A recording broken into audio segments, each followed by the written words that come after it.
Bonsoir et bienvenue à tous dans ce journal au sommaire de l'actualité ce samedi. Rentrée scolaire et universitaire 2020, dernier virage avant le top départ lundi. Le gouvernement rassure sur les dispositions prises pour sécuriser la rentrée. La synthèse de la déclaration du Premier ministre dans ce journal. Rentrée 2020 dans le strict respect du protocole sanitaire. Les ministres en charge des questions d'éducation déroulaient hier leur plan de réouverture des campus.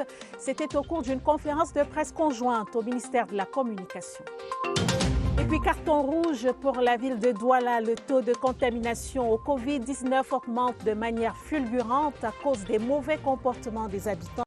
Le 20h30 tire la sonnette d'alarme ce soir. À suivre le dossier de la rédaction. Voilà pour les titres. Merci d'être avec nous en ouverture de ce journal. L'effondrement d'un immeuble de type R+3 cette fin d'après-midi au quartier Malangwe dans la zone de l'hôpital général. L'incident s'est produit vers 17h exactement. Les forces de maintien de l'ordre à Douala et les éléments des sapeurs-pompiers sont à pied d'œuvre en ce moment même pour circonscrire le danger. Et c'était en présence du maire de Douala 5e. Difficile pour le moment d'évaluer l'étendue des dégâts. Nous y reviendrons dans nos prochaines éditions d'information. Dernier virage avant la reprise des cours lundi. Tout le pays est mobilisé pour cette rentrée exceptionnelle. Dans sa déclaration hier, le Premier ministre, chef du gouvernement, a rassuré la communauté éducative sur les conditions de la reprise. Élèves et étudiants peuvent regagner sereinement les campus. La synthèse avec Laurentine Bekono.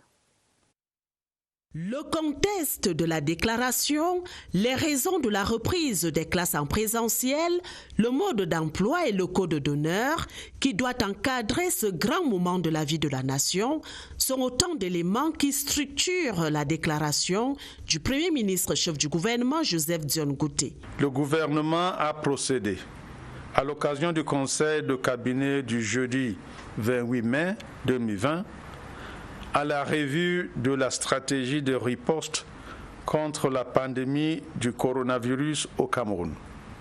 Maintenant, la question essentielle qui fait débat, faut-il ou ne faut-il pas envoyer les enfants à l'école, à l'université? Le gouvernement de la République répond par l'affirmative et rassure quant à la fiabilité du dispositif sanitaire mis en place pour préserver les vies humaines.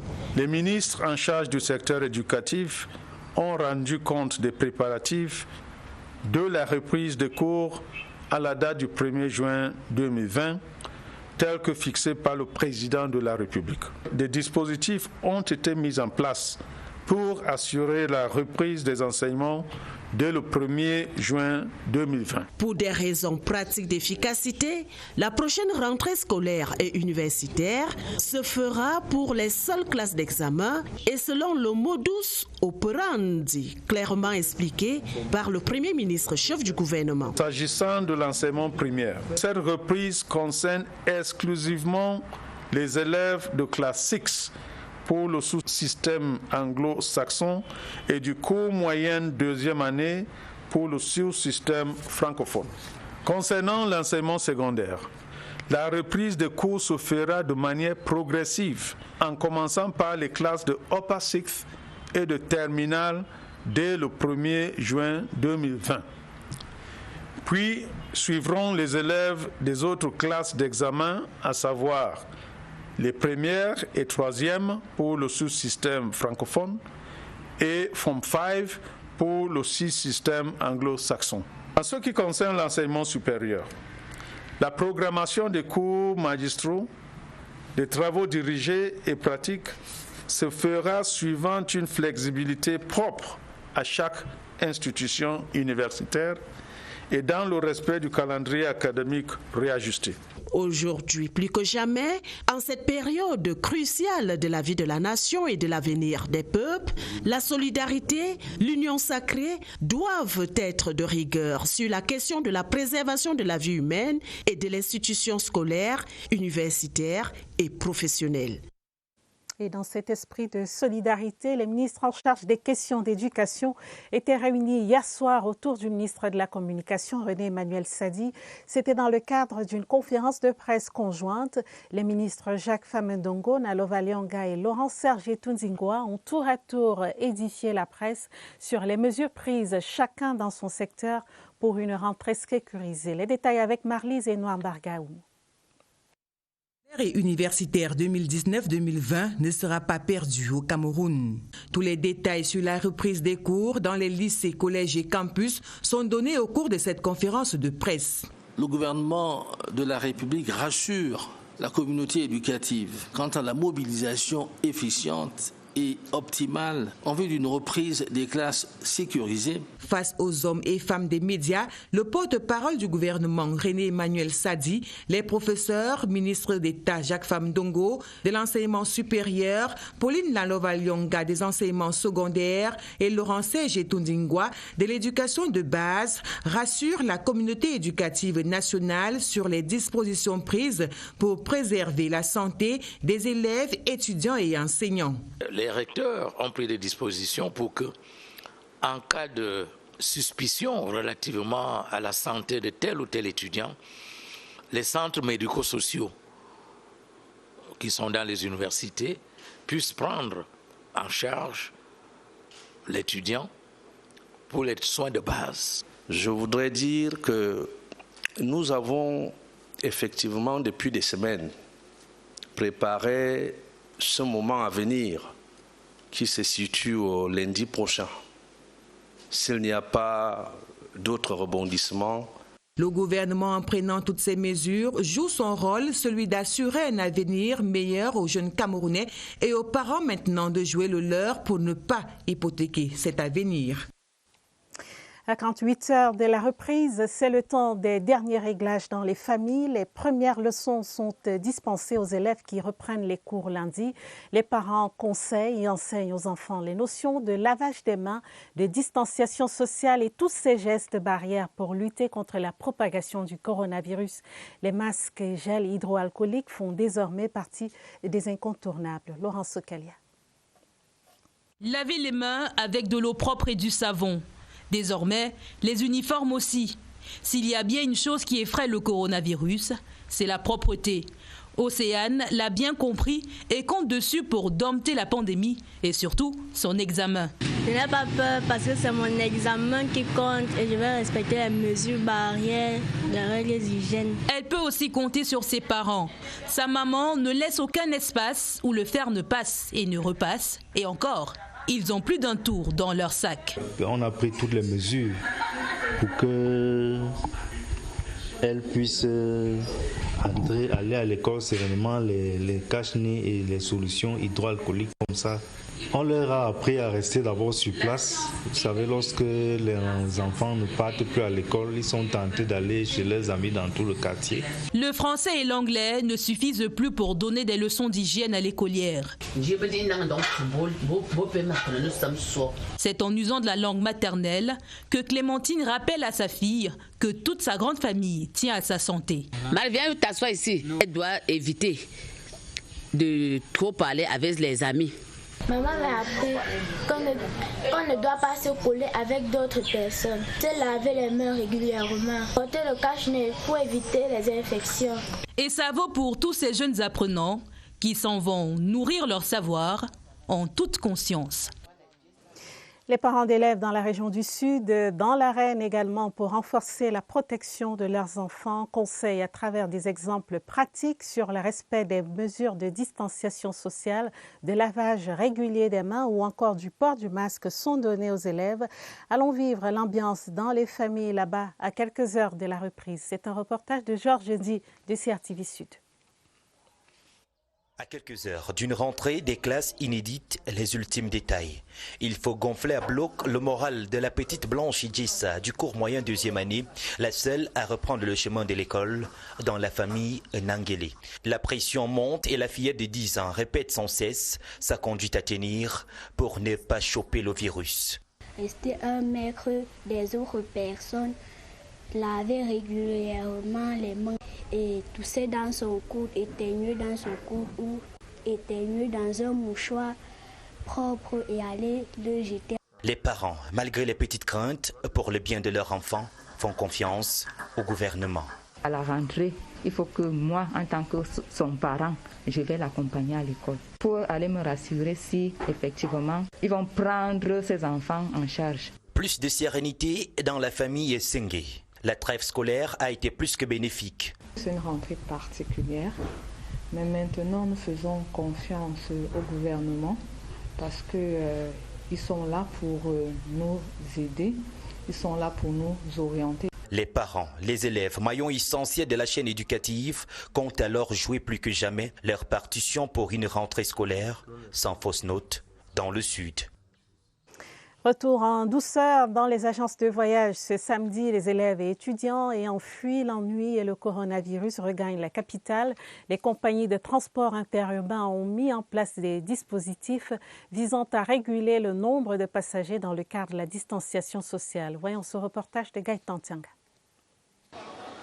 2 agents de transport interurbain, tous les chemins mènent à un contraste. Dans l'une, on se bouscule pour avoir un ticket. Nous avons remarqué un léger regain dans le cadre des activités du transport.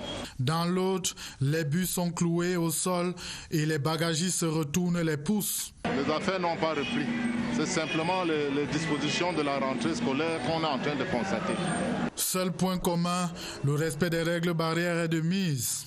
Nous avons signé un contrat avec une entreprise qui procède à la désinfection des bus et en fréquence de 1 fois par semaine. Le voyageur doit porter son masque et puis maintenant respecter les règles de distanciation. Les élèves et étudiants sur la route du retour à l'école sont excités. Je suis très content de reprendre l'école parce que le corona nous avait empêché de réaliser nos JPO au centre. Je prie qu'on puisse les refaire parce qu'on avait beaucoup de présentations au centre. Les exposer avec des projets qu'on avait fait nous-mêmes. Nous sommes même très ravis de pouvoir recommencer parce qu'on avait déjà des doutes en fonction des programmes du côté des universités. Les dispositions prises par les chefs d'établissement pour désinfecter les salles de cours devraient rassurer. L'école ouvre ses portes aux élèves et les ferme à la Covid-19. Dans l'enseignement supérieur, on est mobilisé à l'Université protestante d'Afrique centrale. Les réunions se sont multipliées ces dernières semaines pour mieux préparer la rentrée de lundi.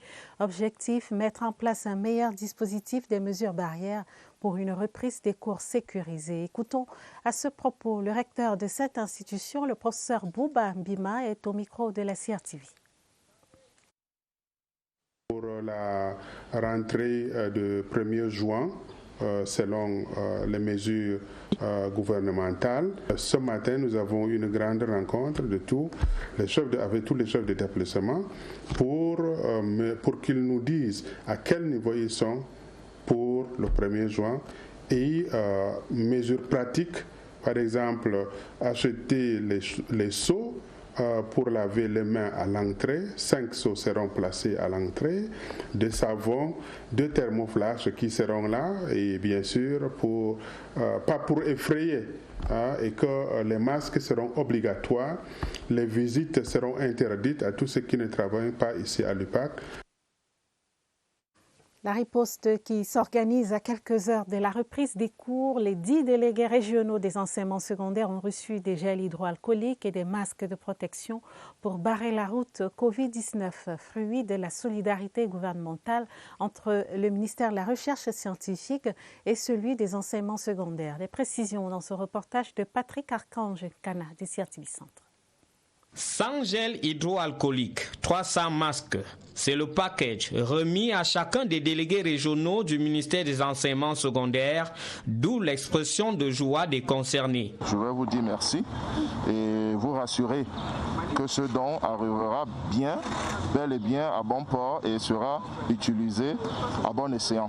En procédant à la remise de ce don provenant du ministère de la Recherche scientifique et de l'Innovation, Oyono Adams, secrétaire général par intérim, relève le but précis et l'objectif de la cérémonie. Le chef de l'État a instruit les ministères sectoriels en charge de l'éducation de prendre toutes les mesures pour protéger les apprenants et les enseignants.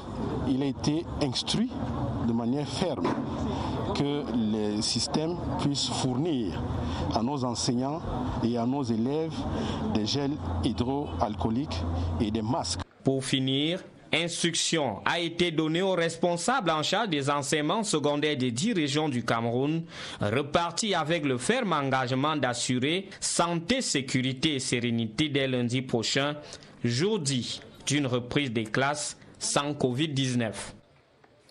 Zéro transmission Covid-19 dans les établissements scolaires de la région de l'Est. Le gouverneur tenait une concertation hier par visioconférence avec les acteurs du secteur de l'éducation. Grégoire Vongo les a engagés à prendre toutes les mesures nécessaires pour mettre les apprenants à l'abri d'une éventuelle contamination. Les détails avec Victorine Beguel à Bertois. Cette concertation vidéo avec les responsables en charge de l'éducation et les partenaires au développement a permis au gouverneur de la région de l'Est d'avoir un bref aperçu de l'état des préparatifs à quelques jours de la reprise des cours. De manière globale, on peut s'en féliciter de la mobilisation tous azimuts pour mettre les apprenants du soleil levant hors de danger. Pour Grégoire Vongo, ces actions méritent d'être accentuées car l'objectif est d'éviter toute transmission en milieu scolaire. Il s'agit d'assurer la propreté des établissements scolaires, désinfecter les salles de classe, de respecter les mesures barrières, de veiller à ce qu'il n'y ait pas d'opération de restauration à l'intérieur des établissements scolaires. Face à l'évolution de la maladie, l'inquiétude des parents se fait aussi ressentir. L'autorité administrative en a saisi l'occasion pour assurer toute la communauté éducative. Le gouvernement met tout en œuvre pour que la reprise des cours s'effectue dans les meilleures conditions possibles. Et donc les parents devraient être assurés que leurs enfants seront en sécurité. Chaque maillon de la chaîne doit jouer sa partition pour une sortie définitive de crise. La contribution du président de l'Assemblée nationale à la lutte contre le coronavirus, le très honorable Cavaillé Djibril, a offert des kits d'hygiène aux populations de l'arrondissement de Tokombéré dans l'extrême nord du Cameroun. Le don du PAN était remis hier vendredi par le préfet du Mayo-Sava qui a invité les populations à en faire bon usage. Le reportage de Aladji Mustafa, CRTV Extrême Nord. L'arrondissement de Tokombéré dans le département du Mayo-Sava est encore à l'abri du coronavirus. Et c'est pour barrer la route à cette maladie que le président de l'Assemblée nationale, le très honorable Cavaillé Djibril, a mis à la disposition des populations de Tokombéré des kits d'hygiène constitués essentiellement de ces cartons de savon, des seaux à robinet, des gels hydroalcooliques, des masques de protection. Le président de l'Assemblée nationale du Cameroun est toujours à l'écoute des populations. Il n'a pas laissé ces populations de Tokombéré dans la détresse. Lui emboîtant le pas, la commune de Tokombéré a aussi offert des kits d'hygiène, des thermoflash, des pulvérisateurs et des tricycles aux populations. En tant que maire, nous avons aussi décidé de ne pas rester à l'écart. Des dons remis aux bénéficiaires par le préfet du département du Mayo-Sava. Faire un très bon usage du matériel qui a été mis gracieusement à leur disposition, de continuer de respecter les mesures gouvernementales qui ont été édictées dans le cadre de la lutte contre le Covid-19. Un geste qui démontre l'engagement du président de l'Assemblée nationale et de l'élite de Tokombéré dans la lutte contre le coronavirus. Les députés RDPC du Koumki dans la région de l'Ouest œuvrent pour une reprise des classes sans risque face au Covid-19. Albert Quinche et Colette Soin ont remis à Bandjoun un important don de kits de protection pour barrer la voie au coronavirus dans les établissements scolaires. André Aristide et Combat, CRTV Ouest. La cérémonie Place des Fêtes de Pété Bandjoun était brève en présence de la crème de l'élite Bandjoun, soucieuse d'une rentrée scolaire sans Covid-19. À distribuer devant la tribune, 26 fûts de 100 litres à disposer à l'entrée de chaque établissement scolaire. 25 cartons contenant 625 gels hydroalcooliques pour la désinfection des mains du corps enseignant. 25 cartons de savon et des milliers de masques de protection dont le port reste obligatoire. Nous assumons notre mandat de député dans son volet social. dans ce contexte sanitaire qui est délicat. Donc il était de notre rôle de prendre des dispositions, de poser des actes de manière à ce que la vie de nos enfants qui vont reprendre les classes soit protégée. Cette action est posée pour imiter ce que le chef de l'État fait. Les enseignements secondaires, l'éducation de base et l'IUT, faute de tort, en étaient les bénéficiaires. La communauté éducative a pris l'engagement d'en faire bon usage. Notre joie est immense au moment où nous savons que ce sont des aînés qui ne le font pas pour la première fois, mais ils ont l'habitude de nous soutenir avec détermination chaque fois. Pour soutenir l'action des forces vives du Kunti, chapeautée par l'autorité traditionnelle, le préfet Donatien Oum a dit merci au nom des pouvoirs publics. 20h et un peu plus de 50 minutes, le temps de faire le point sur la pandémie au Cameroun depuis le Centre des opérations d'urgence de santé publique, ICRD. Franck Evina est sur place à Messa avec son invité, le docteur Marie Ngotonye. Bonsoir Franck, des nouvelles du COUSP ce soir?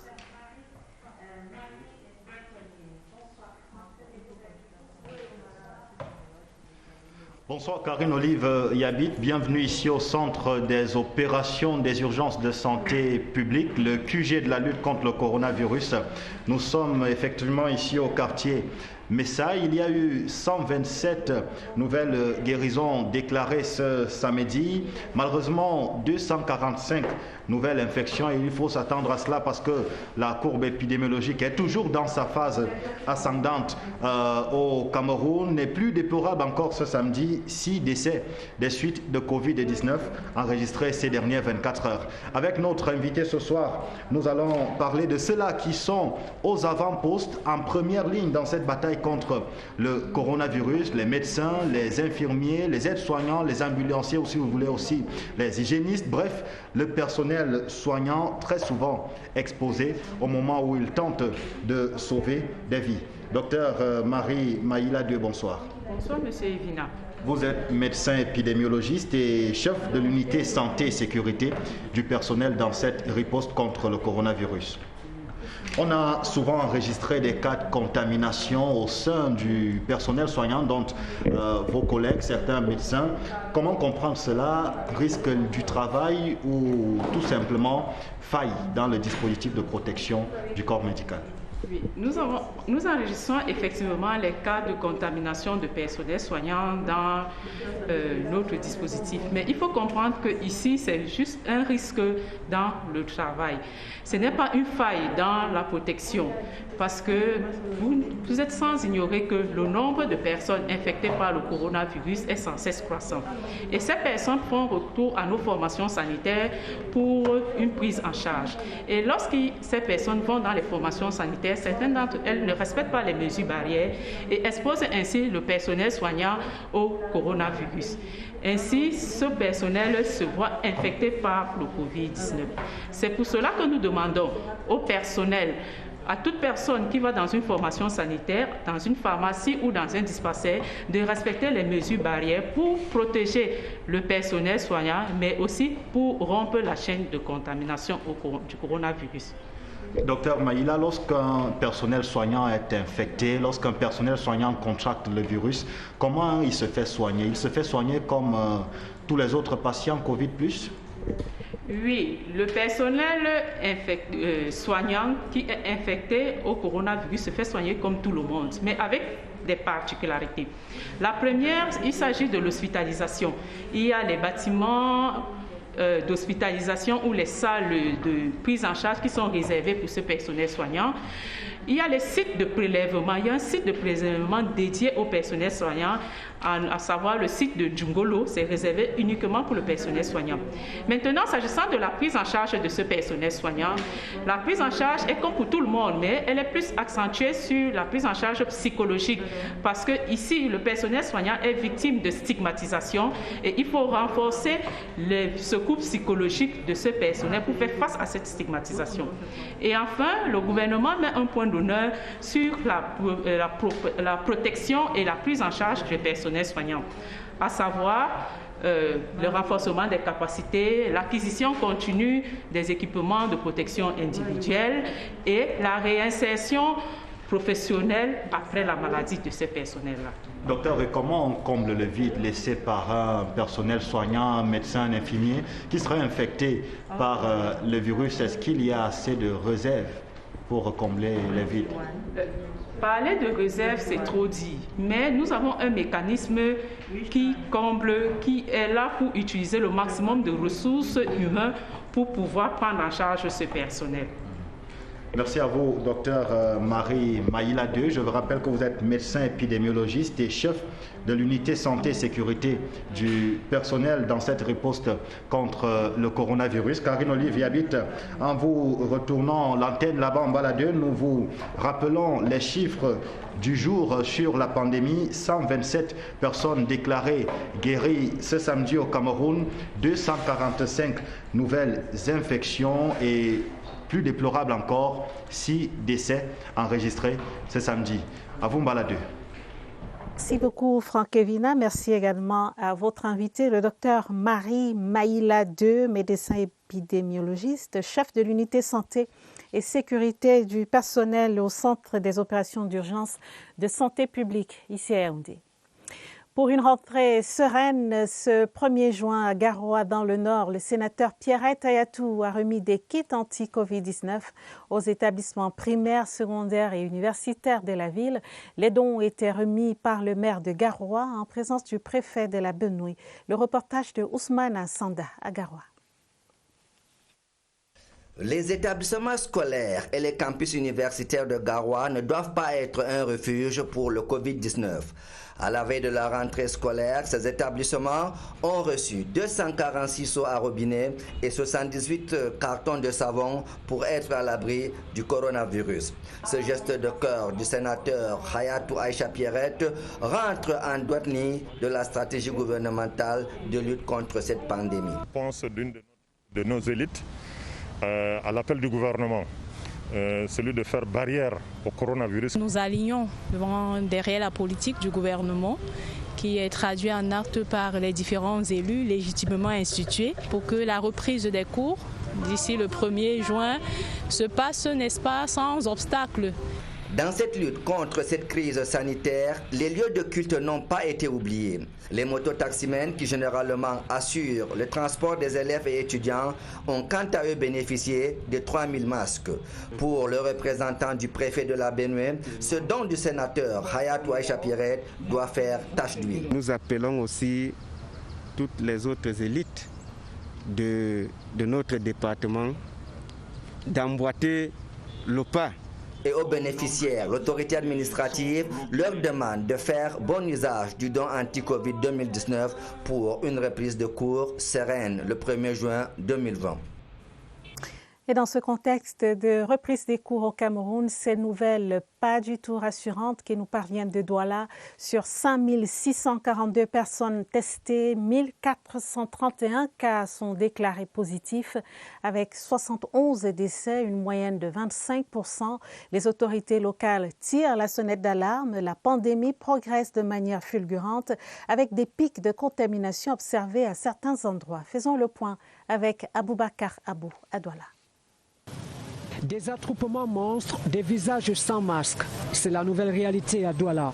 Au nom de l'assouplissement des mesures de riposte, beaucoup vivent la mort présumée du Covid dans une insouciance troublante. Dans la zone rouge, les 5e, 3e et 2e arrondissements de Douala, lieu de forte concentration humaine, pratiquement 3 500 000 âmes à eux 3. Les quartiers qui les composent sont les plus récalcitrants aux mesures de protection. En toute logique, ils occupent la première place sur le podium des contaminations enregistrées. Tenez par exemple ce 29 mai 2020. Il est expliqué que 5642 personnes ont été testées à Douala. 1431 personnes sont positives, 65 personnels de santé sont infectés. Le nombre de décès confirmés au coronavirus se situe à 71 et une soixantaine de morts suspectes. Douala conserve ainsi le triste rôle d'épicentre. C'est à croire que rien n'est fait, que non. Des équipes sanitaires ont été déployées pour sensibiliser, enquêter et détecter détecter les cas suspects dans les quartiers. Un dispositif jusqu'alors efficace et efficient avait été mis en place pour contrôler cette progression et combattre le virus du relâchement des gestes barrières. Mais quand la responsabilité collective est aux abonnés absents, le rêve ne peut être que de courte durée. Le rêve d'une population consciente, résolument engagée dans le verbe et dans l'action, dans la lutte contre le coronavirus. Le cauchemar Covid-19 rôde justement plus fort que jamais, menaçant d'un sommeil éternel tous ceux qui s'endorment imprudemment en délaissant ces habitudes utiles. Et parmi les foyers de contamination, le quartier New Bell dans l'arrondissement de Douala 2e qui aurait enregistré le plus grand nombre de contaminations au cours des dernières semaines. Cela serait dû au non-respect des mesures barrières et à la manipulation inappropriée des dépouilles contaminées. Les autorités locales sont à pied d'œuvre pour tenter d'inverser la courbe. Léon Bertrand Tanefou à Douala.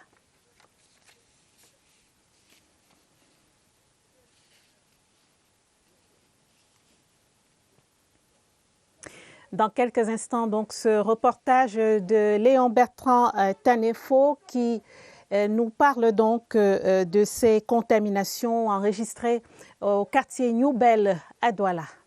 Suivons ce reportage.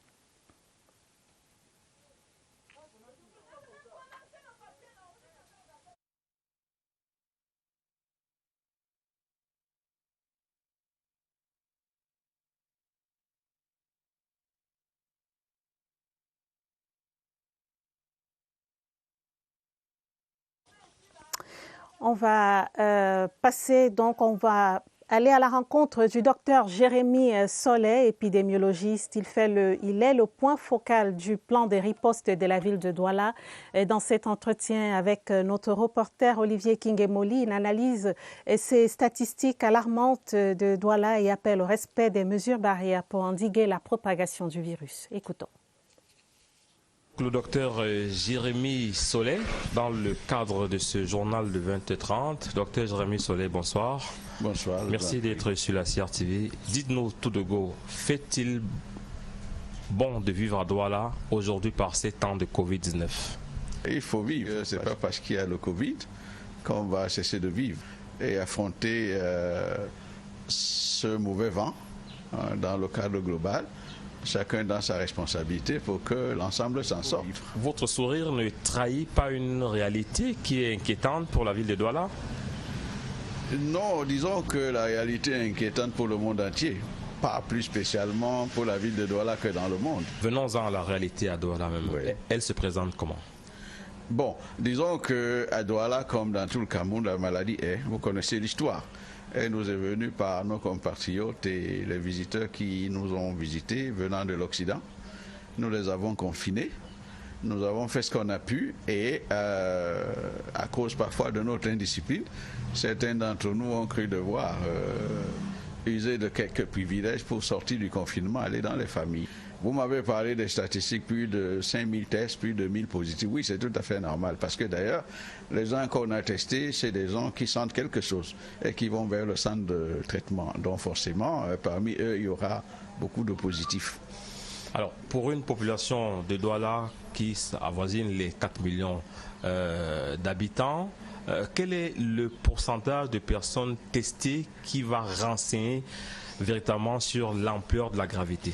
Bon, disons que maintenant, nous testons ceux qui se présentent. Nous testons les contacts, c'est-à-dire que si un cas est positif, le système de santé essaye de repérer tous les gens qu'il a pu rencontrer pendant un certain temps.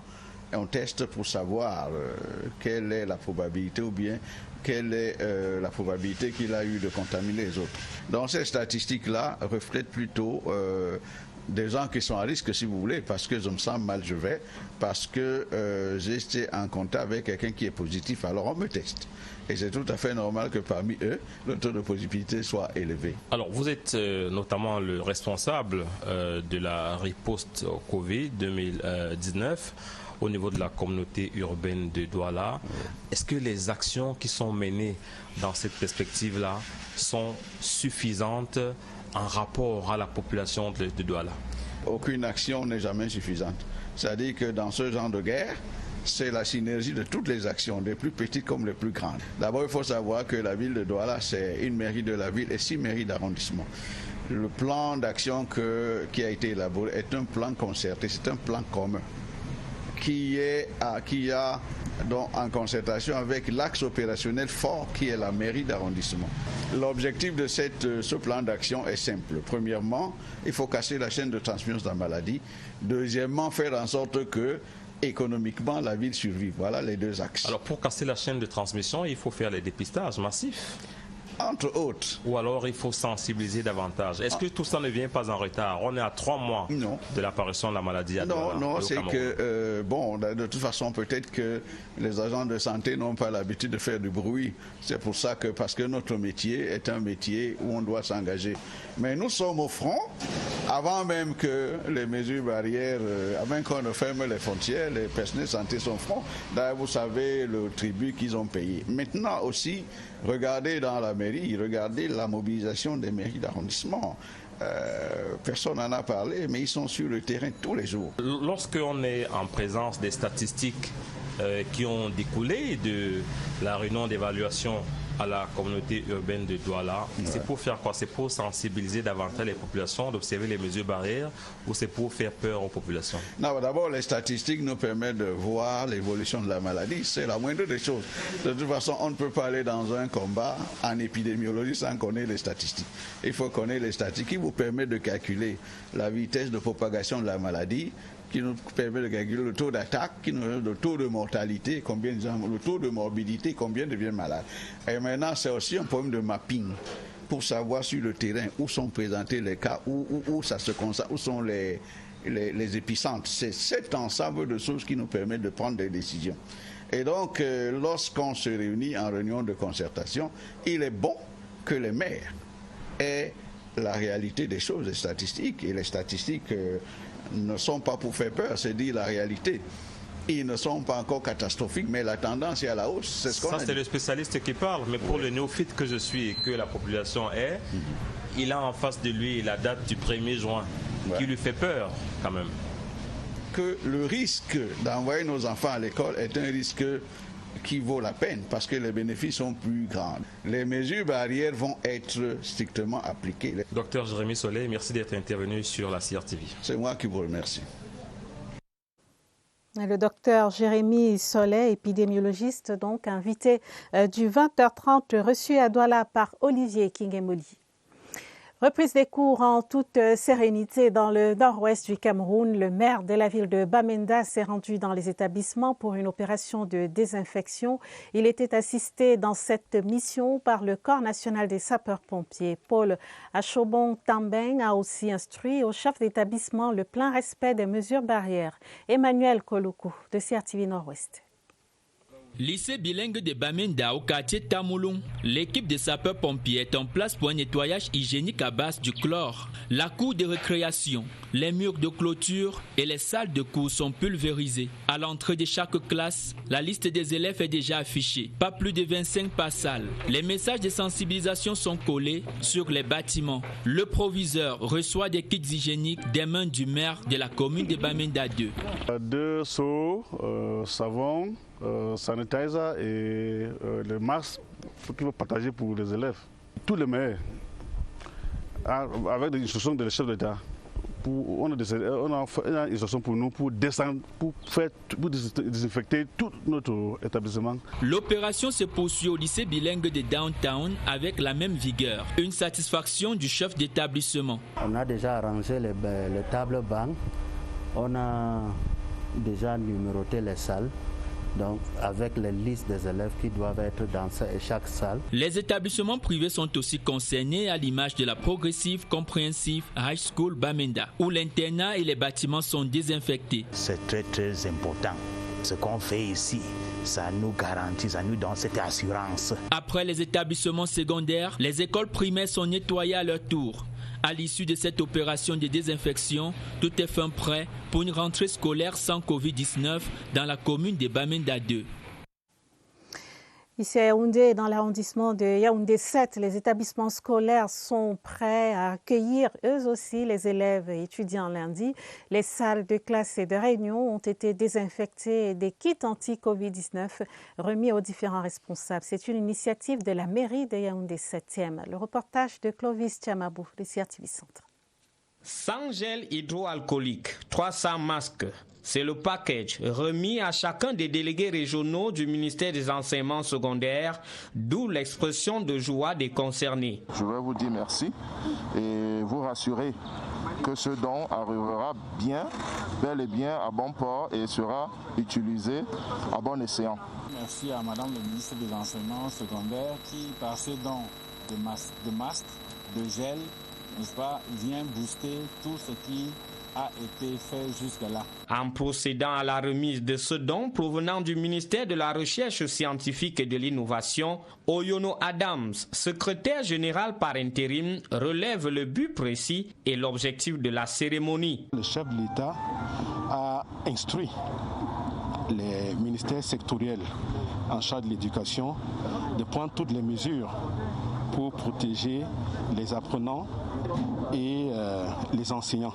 Il a été instruit de manière ferme que les systèmes puissent fournir à nos enseignants et à nos élèves des gels hydroalcooliques et des masques. Pour finir, instruction a été donnée aux responsables en charge des enseignements secondaires des 10 régions du Cameroun, repartis avec le ferme engagement d'assurer santé, sécurité et sérénité dès lundi prochain, jour dit d'une reprise des classes sans Covid-19.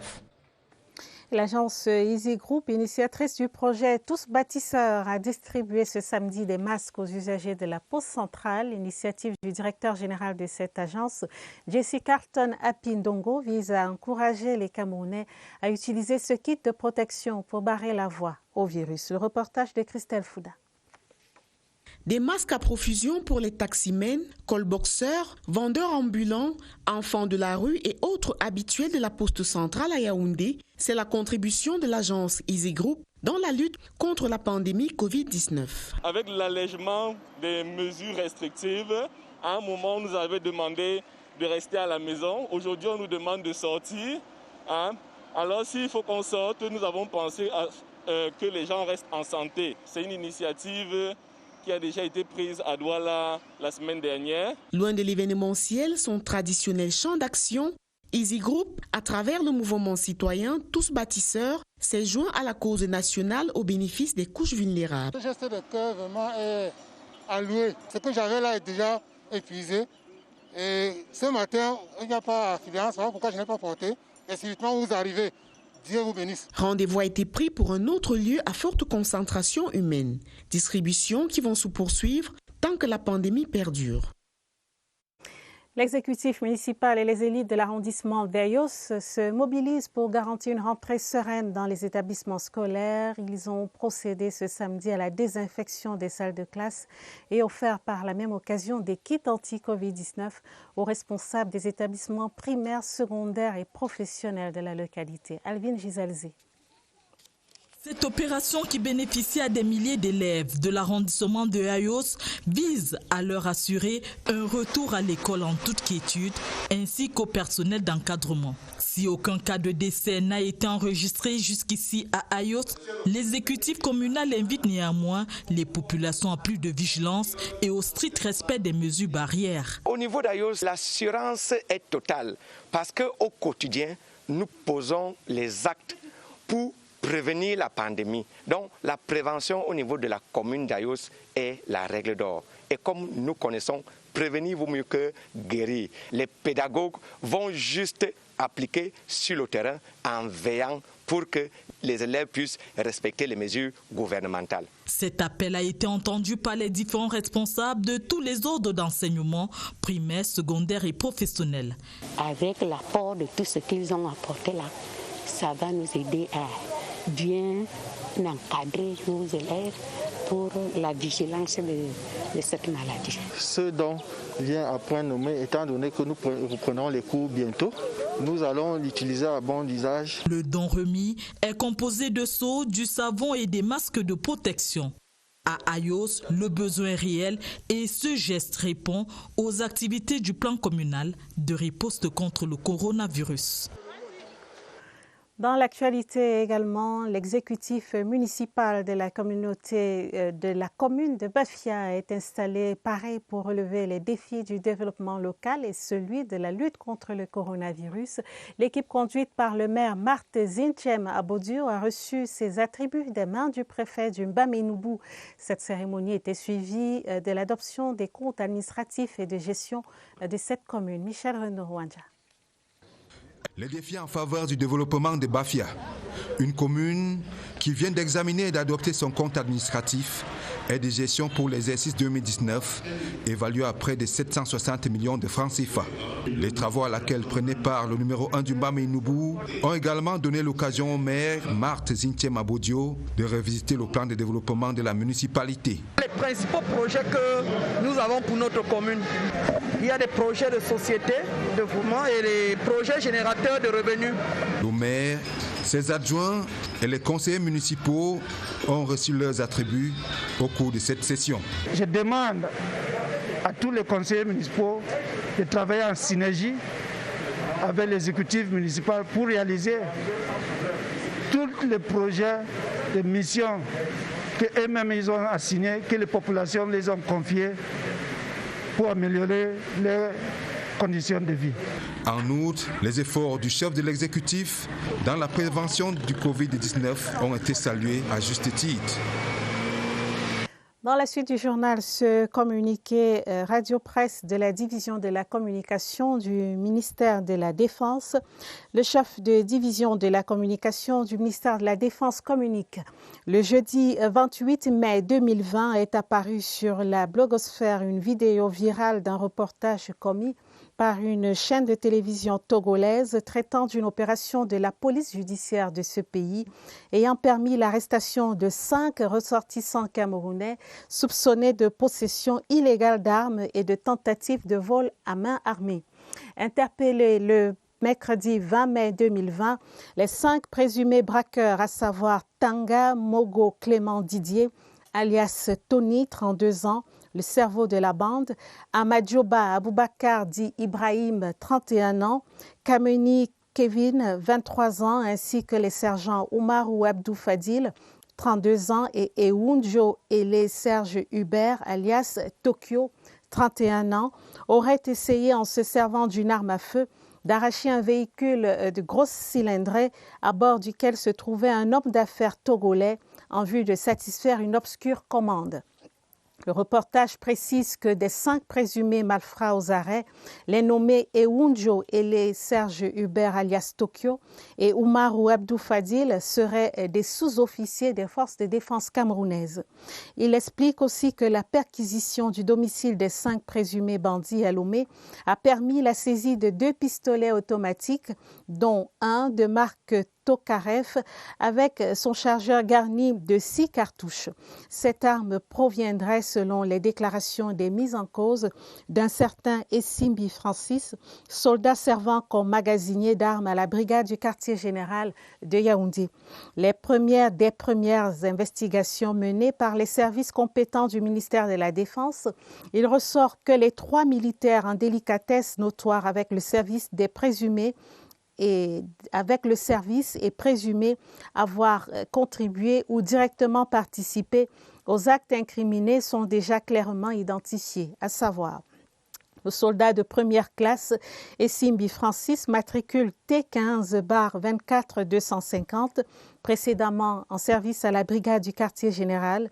Ce dernier avait été mis à la disposition de la brigade de gendarmerie territoriale de Mélène à Yaoundé le 6 mars 2020 pour perte d'un important matériel, un pistolet automatique, et fait l'objet d'un procès verbal de flagrance PV numéro 192/2020 du 11 mars 2020, avant d'être placé en détention provisoire par le commissaire du gouvernement près le tribunal militaire de Yaoundé à la prison militaire de Yaoundé pour violation de consignes et dissipation des faits militaires. Il est né le 23 septembre 1995 à Bassam 2, arrondissement de Soie, et titulaire de la CNI numéro 195-79-11 du 21 février 2019 à Yaoundé. Le sergent Oumarou Abdou Fadil, matricule T11 16/16-829, précédemment en service à la BQG, déclaré déserteur depuis le 23 mars 2020, télégramme officiel numéro 2068-MP-RMIA1-BQG 1er BI du 19 mars 2020 pour avoir sans autorisation ni relève quitté son poste de garde à l'imprimerie nationale, emportant avec lui son paquetage sans armes ni munitions. Il est né le 1er janvier 1988 à Garoua et titulaire de la CNI numéro 11 47 88 48 66 du 3 mars 2013 à Yaoundé. Le second maître Eunjo Ele Serge Hubert, matricule 11/134-78, né le 4 novembre 1989 à Saint-Mélima, titulaire de la CNI numéro 11 04 22 93 38 du 5 janvier 2011 à Saint-Mélima, est précédemment en service à la Marine nationale. La procédure de désertion enclenchée en son temps à son encontre suit son cours.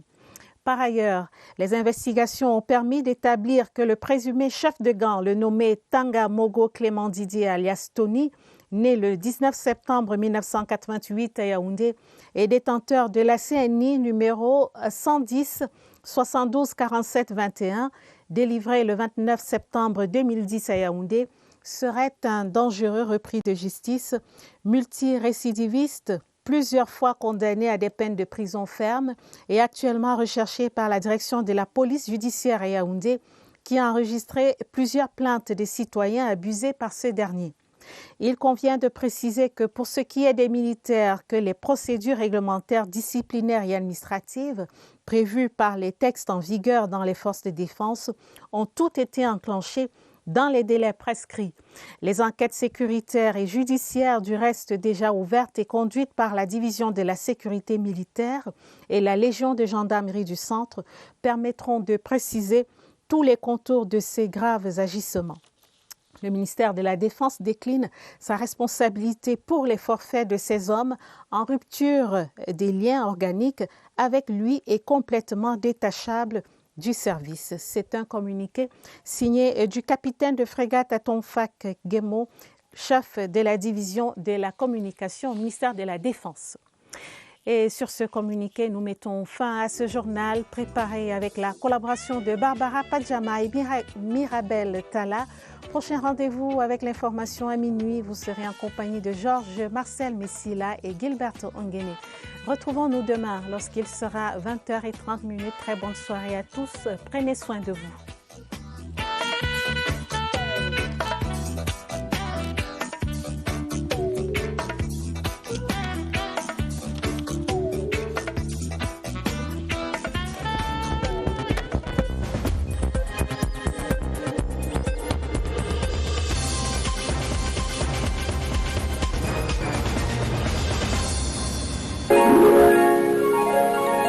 CRTV News, ici, toute l'info.